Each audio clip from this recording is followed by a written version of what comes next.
Hey guys, how's it going? It's Clarice here with That Dumb Movie Show, and today I'm here to talk about Power Rangers. It's morphin' time. I did not really watch Power Rangers when I was a kid. Okay, cool, so let's get down to business. The 2017 Power Rangers film is bad. It's just bad in all technical and logical interpretations of that word.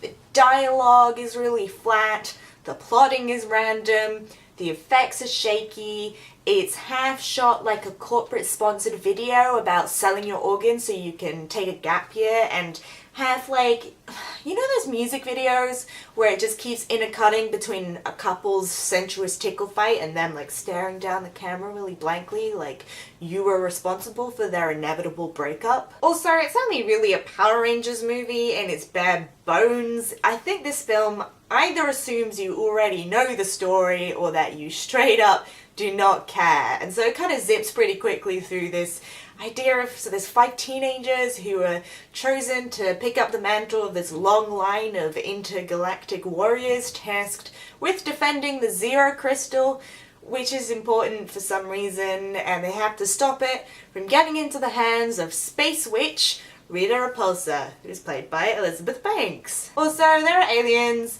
and robot dinosaurs and monsters made out of gold, you know, the usual. And I think what's interesting about this film is that they actually only get to wear the iconic Power Rangers suits for about 15 minutes of this film, and it's all while Kanye's Power plays because whoever was mixing the music on this just had bills to pay and 0 fucks left to give. But really, none of that matters because this is a film about teenagers. Teenagers teenaging with the intensity of 20 CW shows.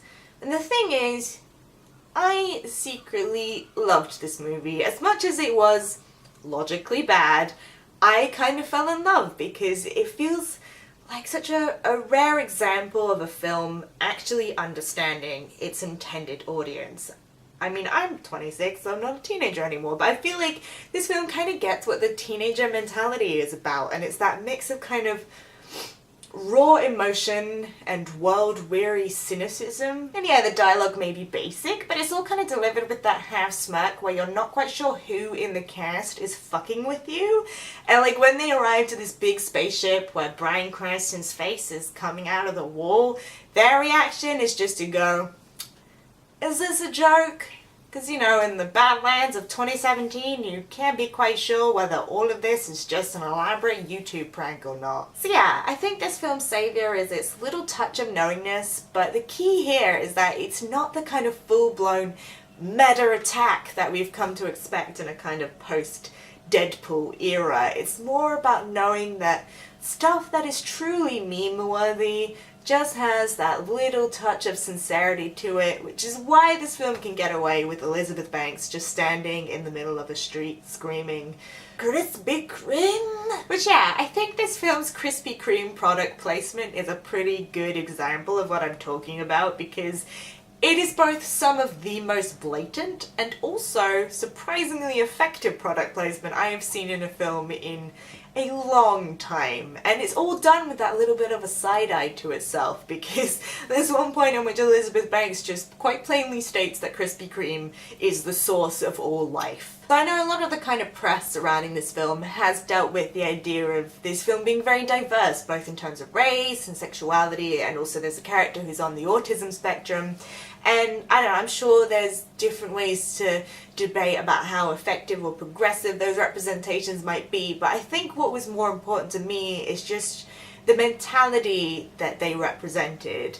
And I think it's that kind of new idea of cool, and the only way I can really compare it is it's kind of what they were making fun of in 21 Jump Street. I feel like all of the Power Rangers in this movie are Dave Franco's character from 21 Jump Street. You know, it's that new kind of cool in which compassion and understanding and openness are actually desirable traits, which I think is something we don't give teenagers enough credit for. And yeah, this film kind of treats it in quite a patronizing way, I guess. They all kind of stand up for each other in the classroom and they have this big campfire session where they talk about their feelings, but I sort of fell in love with the intention behind it, because I'm just always aware about how the world talks about teenagers, and you know, it's always in such a demeaning way. It's all these entitled snowflakes or blah blah, whatever label du jour we're using, and I think it's nice to see a film that actually believes in its intended audience and actually believes them capable of great things, which I believe that teenagers are capable of great things. But yeah, I don't know, Power Rangers I guess is a bad film, but I had a lot of fun with it, and I really enjoyed the kind of spirit behind it. But if you have had the chance to see Power Rangers, I would love to know what you guys thought. You can let me know down in the comments below, or you can hit me up on Twitter. Details down in that description box. Also, don't forget to like and subscribe so we can hang out and talk about movies. I'll see you guys soon. Bye!